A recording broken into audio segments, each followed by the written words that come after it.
எல்லாருக்கும் பிரைஸ்ல நல்லா இருக்கீங்களா? நல்லா இருக்கோம். இந்த வீடியோ பார்த்துட்டு இருக்க எல்லாருக்கும் பிரைஸ்ல சொல்லிடலாமா? பிரைஸ் லார்ட். சரி, இன்னைக்கு உங்களுக்கு ஒரு கதை சொல்லி தர விரும்புகிறேன்னா, ஒரு காடு இருந்துச்சு. அந்த காட்டில் நிறைய விலங்குகள் பறவைகள்லாம் வாழ்ந்து வந்துச்சு. அப்போது அதில் எறும்பு கூட்டங்களும் நிறைய இருந்துச்சு. வெட்டுக்கிளிகளும் நிறைய கூட்டம் கூட்டமாக இருந்துச்சு. அந்த காட்டில் வாழ்ந்துட்டு இருந்துச்சு. அப்போது எறும்புக வேலை என்ன வேலை? அது ஒரு நேரமும் என்ன செய்யாது, சும்மாவே இருக்கவே இருக்காது. எப்பவும் சுறுசுறுப்பாக என்ன செஞ்சுட்டே இருக்கும், இலை தேடிகிட்டே இருக்கும், வேலை செஞ்சுட்டே இருக்கும். வெட்டுக்கிளி இப்படி ஒரு நாள் எறும்பு கூட்டம் எல்லாம் வேகமாக என்ன செஞ்சிச்சு, அவங்களுடைய வேலையை செய்ய ஆரம்பித்தாங்க. இலை தேடி போயிட்டே இருந்துச்சு.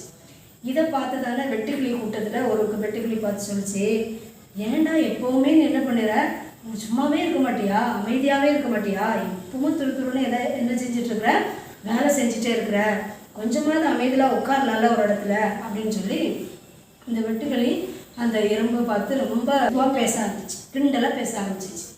அப்போ அந்த எறும்பு சொல்லிச்சான், இல்லை இல்லை, ஒரு நாள் வரும், மழை காலம்னு என்ன செய்யும், ஒரு நாள் வரும். அந்த டைமில் நம்மளால் என்ன செய்ய முடியாது, இறை தேடி வெளியில் எங்கேயுமே என்ன செய்ய முடியாது, போக முடியாது. அப்போ இப்போவே நம்ம என்ன செய்யணும், நம்மளுடைய தேவையான ஆகாரத்தை நம்ம சேர்த்து வச்சுட்டோம்னா மழை காலத்தில் என்ன செய்ய வேண்டாம், நம்ம கஷ்டப்பட வேண்டியது இருக்காது அப்படின்னு சொல்லி, அதனால தான் நாங்கள் என்ன செய்கிறோம், வேக வேகமாக நாங்கள் இறைய சேமிக்கிறதுக்காக போயிட்டுருக்குறோம் அப்படின்னு சொல்லிச்சான். உடனே வெட்டுக்கிளி பார்த்துட்டு, அட முட்டாள், இப்படி யாராவது சொல்லுவாங்களா, அப்படியெல்லாம் ஒன்றும் வரப்போகிறது இல்லை, நீ வேலை இல்லாமல் நீங்களாம் என்ன பண்ணிட்டு இருக்கிறீங்க, துருன்னு வேலை செஞ்சுட்டே இருக்கிறீங்க அப்படின்னு சொல்லிட்டு அந்த வெட்டுக்கிளி என்ன சொல்லிச்சு, இந்த எறும்பு கூட்டத்தை பார்த்து ரொம்ப நக்கலாக கிண்டலாக பேச ஆரம்பிச்சிட்டான். இப்போ எறும்பு அதுக்கு வேலையை பார்க்க ஆரம்பிச்சிச்சு, வெட்டுக்கிளி அது பாட்டு பறந்து போயிடுச்சு. ஆனால் அந்த எறும்பு சொன்னது போலவே ஒரு நாள் என்ன வந்துச்சு, மழை பெய்ய ஆரம்பிச்சிச்சு. ஒரு நாள் மழை இல்லை, 2 நாள் இல்லை, பல நாட்கள் மழை பெய்ய ஆரம்பிச்சிச்சு. இப்போ மழை பெய்ய பெய்ய என்ன ஆயிரும், எல்லா விலங்குகளுக்கும் என்ன இல்லை, ஆகாரம் கிடைக்கல, எல்லாரும் என்ன செய்ய முடியல, ஆகாரத்தை தேடி போக முடியல. இப்போ ஒரு நாள் 2 நாள் ஒரு வாரம் ஆச்சுது. இப்போது எறும்புக்கு ஏற்கனவே என்ன பண்ணிச்சு, அதுக்கு ஆகாரத்தை சேமித்து கூட்டுக்குள்ளே வச்சுருந்துச்சு. அதனால என்ன பண்ணாங்க, அது சேமித்த ஆகாரத்தை அவங்க சாப்பிட ஆரம்பித்தாங்க. ஆனால் வெட்டுக்கிளி என்ன பண்ணிச்சு, சேமிச்சிச்சா, எதையாவது சேமித்து வச்சுச்சா, வைக்கவே இல்லை.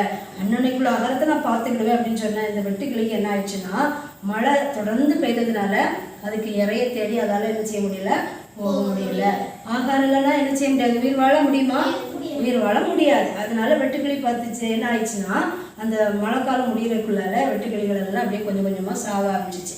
இப்போ மழைக்காலம் முடிஞ்சு மறுபடியும் என்ன செய்யுது, வெயில் காலம் வரும்போது இந்த எறும்புகளெல்லாம் என்ன பண்ணுது, சரி மறுபடியும் நம்முடைய வேலையை ஆரம்பிக்கலாம்னு சொல்லி அது சாரையாக என்ன பண்ணிச்சு, அவங்களுடைய இறைய தேடி போக ஆரம்பிச்சு. போகிற வழியில் தான் ஒரு துக்கமான காரியத்தை அவங்க பார்த்தாங்க. என்ன, வெட்டுக்கிளி ரொம்ப வீம்பா பேசிச்சு தானே, என்னுடைய ஆகாரத்தை நான் அன்னன்னைக்கு பார்த்துக்கிறேன்னு சொல்லிச்சுல. இப்போ வெட்டுக்கிளிகள் கூட்டம் கூட்டமாக செத்து கிடந்தத இந்த எறும்புகள் பார்த்துச்சு. அப்போ இதுலேருந்து நமக்கு என்ன தெரியுது, எல்லா காலத்துலேயும் நம்ம என்ன செய்யணும், சுறுசுறுப்பாக வேலை செய்யணும் அப்படிங்கிறத நம்ம இதுலேருந்து கற்றுக்கொள்கிறோம். நீதிமொழிகள் கூட வசனம் வருது இல்லை, எறும்பின் இடத்துல போய் என்ன செய்யணும், நீ அதனுடைய வழிகளை பார்த்து கற்றுக்கொள், சோம்பேறியே நீ ரொம்ப நேரம் படுக்கக்கூடாது அப்படின்லாம் வேதத்தில் நம்ம வாசிக்கிறத பார்க்குறோன்னு. இப்போ நம்ம என்ன செய்யக்கூடாது, சோம்பேறியா இருக்கக்கூடாது. படிக்கிற காலத்தில் நீங்கள் என்ன செய்யணும்ல, படிக்கணும். தூக்கம் வருதுன்ட்டு அப்படி என்ன செய்யக்கூடாது, தூங்க கூடாது. நமக்கு கொடுக்கப்பட்ட நாட்களை நம்ம என்ன செய்யணும், சுறுசுறுப்பாக நம்முடைய வேலைகளை செய்யும் போது தான் ஏசப்பா நம்மளை என்ன செய்வாங்க, ஆசீர்வதிப்பாங்க. இன்னும் நிறைய பிள்ளைகள் என்ன செய்கிறாங்க, செல்ஃபோனில் உட்காந்துடுறாங்க, டிவியில் உட்காந்துருந்து சோம்பேறியை போல் உட்காந்து என்ன செய்கிறாங்க, இந்த வேலையுமே என்ன செய்ய மாட்டாங்க, பார்க்கவே மாட்டேங்கிறாங்க. அப்போ இந்த வாழ்க்கையை ஏசப்பா விரும்புவாங்களா, இல்லவே இல்லை. அதனால் சுறுசுறுப்பாக நம்ம என்ன செய்யணும், நம்முடைய வேலைகளை செய்யணும். சரியா? இப்போ நீங்கள் அப்படி இருப்பீங்களா? பைபிளில் வசனம் இது ஒன்று சொல்லுது. எபேசியர் 5ஆம் அதிகாரம் 16வது வசனம் என்ன சொல்லுது, படிக்கலாமா? எபேசியர் 5ஆம் அதிகாரம் 16வது வசனம். பிள்ளைகளில் ஒருத்தங்க படிங்க, தம்பிமாரில் ஒருத்தங்க படிங்க. நாட்கள் பொல்லாதவைகளானதால் காலத்தை பிரயோஜனப்படுத்திக் கொள்ளுங்கள். நாட்கள் பொல்லாதவைகளானதால் காலத்தை பிரயோஜனப்படுத்திக் கொள்ளுங்கள். ஆமாம், வசனம் என்ன சொல்லுது, நாட்கள் பொல்லாதவைகள், ஆனால் நம்ம என்ன செய்யணும், காலத்தை பிரயோஜனப்படுத்தணும்னு சொல்லியிருக்கு. சரி, அப்போ நம்ம என்ன செய்யணும், காலத்தை பிரயோஜனப்படுத்தணும். மழை காலம், வெயில் காலம், இதை செய்ய மாட்டேன் அதை செய்ய மாட்டேன்னு நம்ம என்ன செய்யக்கூடாது சொல்லாமல், நமக்கு இருக்கிற வேலைகளை நம்ம எந்த நேரமானாலும் நம்ம என்ன சுறுசுறுப்பாக அந்த எறும்புகளை போல் நம்ம செயல்பட்டால் நம்முடைய வாழ்க்கையை எப்படி இருக்கும், ஆசீர்வாதமாக இருக்கும். சரியா? இப்போ ஜோம் பண்ணலாமா? கண்களை மூடி ஒரு ஜோம் பண்ணுவோம். ஸ்தோத்திரம் ஆண்டவரே, அன்பின் பரலோக பிதாவே, இந்த வேலைக்காய் நாங்கள் நெஞ்சோடு துதிக்கிறோம், ஸ்தோத்திரிக்கிறோம்ப்பா. இந்த நாளிலே இயேசப்பா ஸ்தோத்திரம், நாங்கள் எரிந்த இடத்திலிருந்து கற்றுக்கொண்ட பாடம் ஆண்டவர், எல்லா கால சூழ்நிலைமைகளிலும் நாங்கள் சுறுசுறுப்பாக இருப்பதை நீங்கள் விரும்புகிறீங்க இயேசப்பா. ஆண்டவர், நாங்கள் நாட்கள் பொல்லாதவைகளானதால் காலத்தை நாங்கள் பிரயோஜனப்படுத்திக் கொள்ள எங்களுக்கு நீங்கள் கற்றுக் கொடுக்குறீங்க. அதற்காக உமக்கு நன்றி இயேசப்பா. இதை கேட்டுக்கொண்டிருக்கிற ஒவ்வொரு பிள்ளைகளும் ஆண்டவரே தனக்கு கொடுக்கப்பட்ட காலத்தை பிரயோஜனப்படுத்துகிற பிள்ளைகளாய் மாற்றுங்க. படிக்க வேண்டிய நாட்களிலே படிக்க வேண்டும் ஆண்டவரே.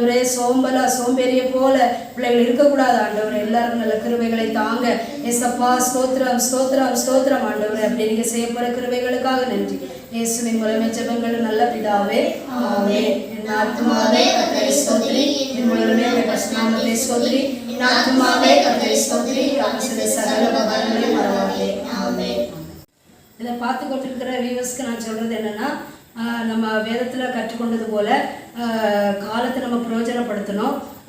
எல்லா மனிதர்களுக்குமே ஆண்டவர் 24 மணி நேரத்தை தான் கொடுத்துருக்கிறாரு. அந்த 24 மணி நேரத்தையும் நம்ம எப்படி பிரயோஜனப்படுத்துகிறோம் அப்படிங்கிறது தான் முக்கியம். உலகத்தில் நம்ம எல்லாவற்றையும் சம்பாதிக்கலாம், பொருள் சம்பாதிக்கலாம், புகழை சம்பாதிக்கலாம், பொருட்களை சேமிக்கலாம். ஆனால் நமக்கு கொடுக்கப்பட்ட நாட்களை நம்ம என்ன செய்ய முடியாது.